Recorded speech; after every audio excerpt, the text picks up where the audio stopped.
ಇಂದು ಶಿವರಾತ್ರಿ. ಆ ಬೋಳೆ ಶಂಕರನನ್ನ, ಆದಿದೇವನನ್ನ, ಶಶಿಶೇಖರನನ್ನ ಸ್ಮರಿಸುವ ಪುಣ್ಯ ದಿನ. ಶಿವರಾತ್ರಿಯ ವಿಶೇಷತೆ ಬಗ್ಗೆ ನಮ್ಮ ಪುರಾಣಗಳಲ್ಲಿ ಸಾಕಷ್ಟು ಕಥನಗಳಿವೆ.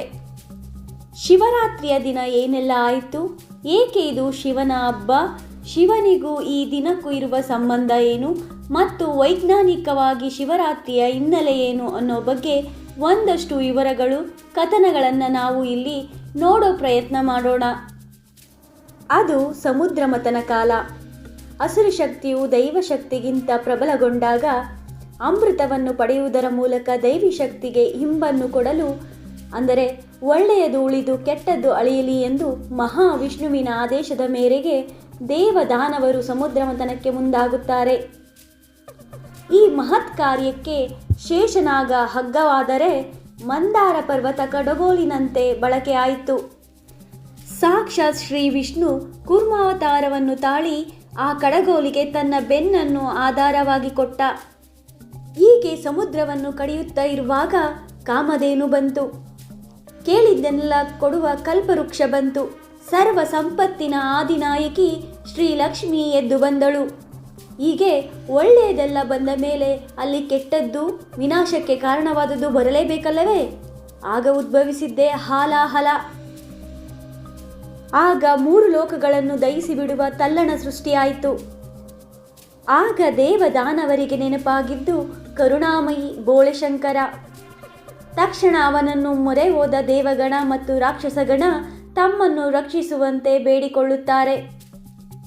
ಕರುಣಾಮಯಿಯಾದ ಶಿವ ಹಿಂದೆ ಮುಂದೆ ನೋಡದೆ ಆ ವಿಷವನ್ನು ನಿರ್ವಹಿಸುವ ಶಕ್ತಿ ಇದೆಯಾ ಇಲ್ಲವಾ ಎಂದು ಕ್ಷಣವೂ ಯೋಚಿಸದೆ ತನ್ನ ಕಪೋಲ ಪಾತ್ರೆಯಲ್ಲಿ ತುಂಬಿಕೊಂಡು ಕುಡಿದು ಬಿಟ್ಟ. ಅವನ ಹಿಂದೆ ಬಂದ ತಾಯಿ ಪಾರ್ವತೀ ದೇವಿ ಆ ವಿಷ ಶಿವನ ಹೊಟ್ಟೆ ಸೇರದಂತೆ ಗಂಟಲಲ್ಲೇ ಉಳಿಯುವಂತೆ ಒತ್ತಿ ಹಿಡಿದಳು. ವಿಷವನ್ನು ಕುಡಿದ ಶಿವ ನೀಲಕಂಠನಾದ. ಈ ಘಟನೆ ನಡೆದ ದಿನ ಶಿಶಿರ ಋತುವಿನ ಮಾಘ ಮಾಸದ ಕೃಷ್ಣ ಪಕ್ಷದ ಚತುರ್ದಶಿಯ ದಿನ. ವಿಷವನ್ನೇ ಕುಡಿದು ಲೋಕವನ್ನು ರಕ್ಷಿಸಿದ ಶಿವನನ್ನು ಶಿವಧ್ಯಾನದ ಮೂಲಕ ಆ ರಾತ್ರಿ ಶಿವನನ್ನು ಸ್ಮರಣೆ ಮಾಡಲಾಯಿತು. ಇನ್ನು ದಕ್ಷಪುತ್ರಿ ದಾಕ್ಷಾಯಿಣಿ ಆ ಸ್ಮಶಾನ ರುದ್ರನನ್ನು ತಂದೆಯ ವಿರೋಧದ ನಡುವೆಯೂ ತನ್ನ ಬಾಳ ಸಂಗಾತಿಯನ್ನಾಗಿ ಮಾಡಿಕೊಂಡಳು. ದಕ್ಷಪುತ್ರಿ ಮತ್ತು ಶಿವನ ಮದುವೆ ನಡೆದಿದ್ದು ಇದೇ ಶಿಶಿರ ಋತುವಿನ ಮಾಘ ಮಾಸದ ಕೃಷ್ಣ ಪಕ್ಷದ ಚತುರ್ದಶಿಯ ದಿನ. ಆ ವಿವಾಹದ ಉತ್ಸವವನ್ನು ಈ ಜಗತ್ತು ಅತ್ಯಂತ ಸಂಭ್ರಮದಿಂದ ಆಚರಿಸಿತು. ಅದೇ ಶಿವರಾತ್ರಿ. ಇನ್ನು ಭಗೀರಥನ ಕತೆ ಗೊತ್ತಲ್ವಾ? ತನ್ನ ಪಿತೃಗಳಿಗೆ ಮೋಕ್ಷ ಕರುಣಿಸೋಕೆ ದೇವಗಂಗೆಯನ್ನು ಭೂಮಿಗೆ ತಂದವನು ಭಗೀರಥ. ದೇವಗಂಗೆಯ ರಭಸವನ್ನು ತಡೆಯಲು ಭಗೀರಥನ ಕೋರಿಕೆಯ ಮೇಲೆ ಆ ಗಂಗಾಧರ ತನ್ನ ಜಟಾಜೂಟದಲ್ಲಿ ಬಂಧಿಸಿ ನಿಧಾನವಾಗಿ ಭೂಮಿಗೆ ಹರಿಸಿದ. ಅವತ್ತು ಇದೇ ಶಿಶಿರ ಋತುವಿನ ಮಾಘ ಮಾಸದ ಕೃಷ್ಣ ಪಕ್ಷದ ಚತುರ್ದಶಿಯ ದಿನ. ಆ ದೇವಗಂಗೆಯನ್ನೇ ಭೂಮಿಗೆ ತಂದ ಶಿವನನ್ನು ಶಿವಧ್ಯಾನದ ಮೂಲಕ ಅಂದು ಪೂಜಿಸಲಾಯಿತು. ಇವು ಶಿವಪುರಾಣದಲ್ಲಿ ಉಲ್ಲೇಖವಾಗಿರುವ ಕಥೆಗಳಾದರೆ, ಲಿಂಗ ಪುರಾಣದ ಪ್ರಕಾರ ಶಿವ ಆದಿ ಮತ್ತು ಅಂತ್ಯವನ್ನು ಕಂಡುಹಿಡಿಯಲು ಹೊರಟ ಬ್ರಹ್ಮ ವಿಷ್ಣುವಿಗೆ ಜ್ಯೋತಿರ್ಲಿಂಗ ರೂಪದಲ್ಲಿ ದರ್ಶನ ಕೊಟ್ಟ ದಿನ ಇದೇ ದಿನ. ಇನ್ನು ವೈಜ್ಞಾನಿಕವಾಗಿ ನೋಡೋದಾದರೆ ಪ್ರಕೃತಿಯಲ್ಲೂ ಕೂಡ ಬದಲಾವಣೆಯನ್ನು ಕಾಣಬಹುದು. ಇನ್ನೇನು ಚಳಿಗಾಲ ಮುಗಿದು ಬೇಸಿಗೆಯು ಆರಂಭವಾಗುವ ಸಮಯ.